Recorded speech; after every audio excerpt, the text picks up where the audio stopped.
इतिहास के सबसे क्रूर और निर्दयी शासकों की जब भी बात होती है तो ऐसे में मंगोल शासक चंगेज खान का नाम इस लिस्ट में टॉप पर आता है, क्योंकि चंगेज खान एक ऐसा क्रूर शासक था जिसने सत्ता और ताकत के नशे में दुनिया के असंख्य लोगों को मौत के घाट उतार दिया।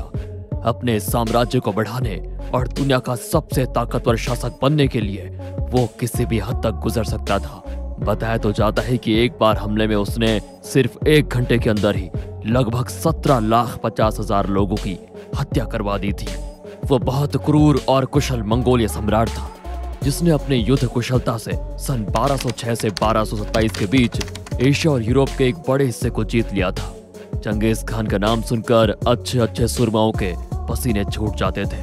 चंगेज खान और उसकी सेना किसी भी क्षेत्र से गुजरती थी तो वो अपने पीछे बर्बादी की कहानियां छोड़कर चली जाती थी।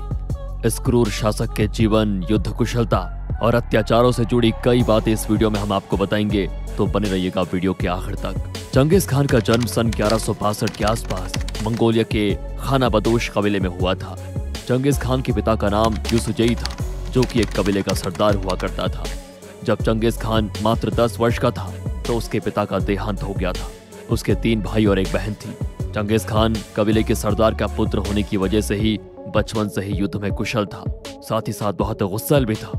उसके इसी गुस्से के कारण जब एक बार उसके भाई ने उसकी मछली चोरी करके खा ली तो चंगेज को इतना गुस्सा आया कि उसने अपने भाई को ही मार डाला। चंगेज खान का धर्म मुसलमान नहीं था।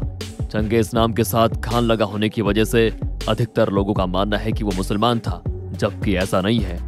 चंगेज खान का असली नाम तेमुजीन था। चंगेज खान ने शुरू से ही अपनी कुशलता से कबीले में बहुत अच्छा खासा प्रभाव बना लिया था। मंगोल की सभा ने उसे अपना सरदार घोषित कर दिया और उसे सरदार की उपाधि दी। जब कई कबीलों ने उसकी अधीनता स्वीकार कर ली और पृथ्वी का एक बड़ा क्षेत्र उसके कब्जे में आ गया तो उसे कबीले के लोगों ने चंगेज नाम से नवाजा। चंगेज खान ने अपने विजय अभियानों की शुरुआत उम्र के 50 साल में की थी। इस उम्र में देखा जाए तो ज्यादातर आदमी शांति और आराम चाहते हैं, पर उसके लिए तो ये विजय यात्रा की शुरुआत थी। एक कहानी के अनुसार तो एक बार चंगेज खान शिकार से वापस लौटकर जब अपने ठिकाने पर पहुंचा तो वो अपनी जवान पत्नी को गायब पाता है। बाद में उसे पता चलता है कि एक दुश्मन कबीले के लोगों ने उसकी पत्नी का अपहरण कर लिया। इसके बाद तो चंगेज खान अपने कबीले के लोगों को संगठित करके अपनी पत्नी को छुड़वाने के लिए कई लड़ाइयां लड़ता है। अपनी बीवी के मिल जाने के बाद भी वो अपनी लड़ाइयां जारी रखता है और दुनिया में सबसे ज्यादा क्षेत्र जीतने वाला सम्राट बन जाता है। चंगेज खान ने 3 करोड़ 30 लाख वर्ग मीटर का क्षेत्र सन 1206 से 1227 के बीच दुनिया के एक बड़े हिस्से पर कब्जा कर लिया था, जिससे उसका साम्राज्य लगभग 3 करोड़ 30 लाख वर्ग मीटर में फैल चुका था, यानी कि पूरी दुनिया के 22% भाग में फैला हुआ था। चीन से लेकर रूस, अफगानिस्तान, ईरान, इराक और हंगरी तक चंगेज खान का साम्राज्य फैला हुआ था। इतना विशाल साम्राज्य चंगेज खान के बाद मंगोलिया में दूसरा कोई सम्राट नहीं जीत पाया। चंगेज खान बड़ी सावधानी और समझदारी से युद्ध करता था।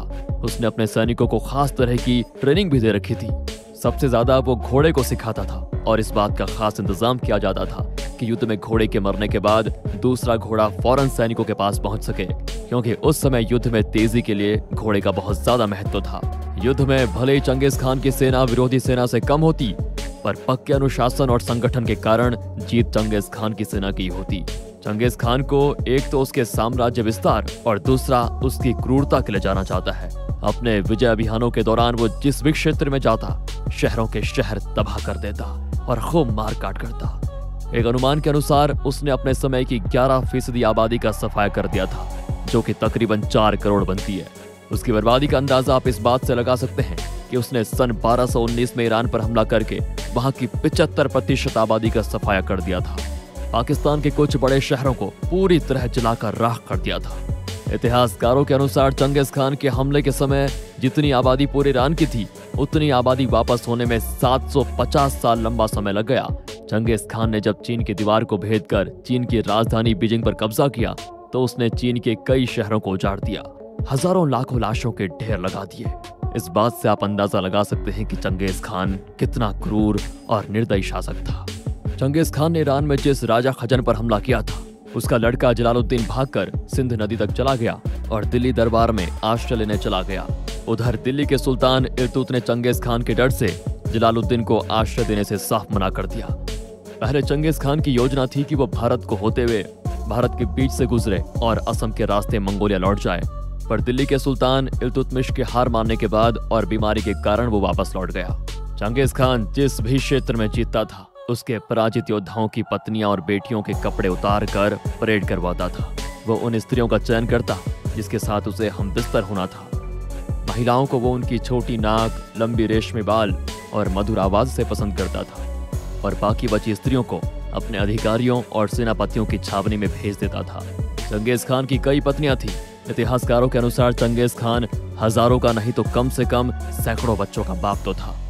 आज भी चंगेज खान के 1,60,00,000 पुरुष वंशज जीवित हैं। अगर महिला वंशजों को भी साथ में जोड़ लिया जाए तो ये संख्या दोगुनी हो जाएगी।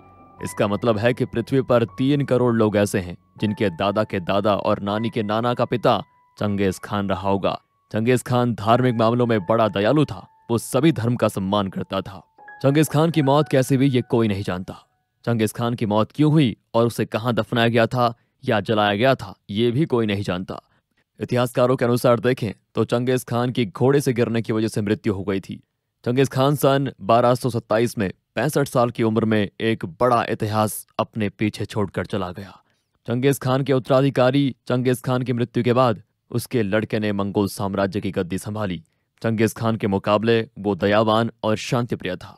वो कहा करता था कि हमारे सरदार चंगेज खान ने बड़ी मेहनत से हमारे लिए शाही साम्राज्य को बनवाया है। अब समय आ गया है कि हम अपने लोगों को शांति दें। चंगेज खान के मरने के बाद भी उसका साम्राज्य 200 सालों तक टिका रहा। तो दोस्तों, ये थी इतिहास के सबसे क्रूर शासक चंगेज खान के जन्म से लेकर मृत्यु तक की कहानी। आज के लिए बस इतना ही। मिलते हैं नई वीडियो के साथ। ध्यान रखिए अपना।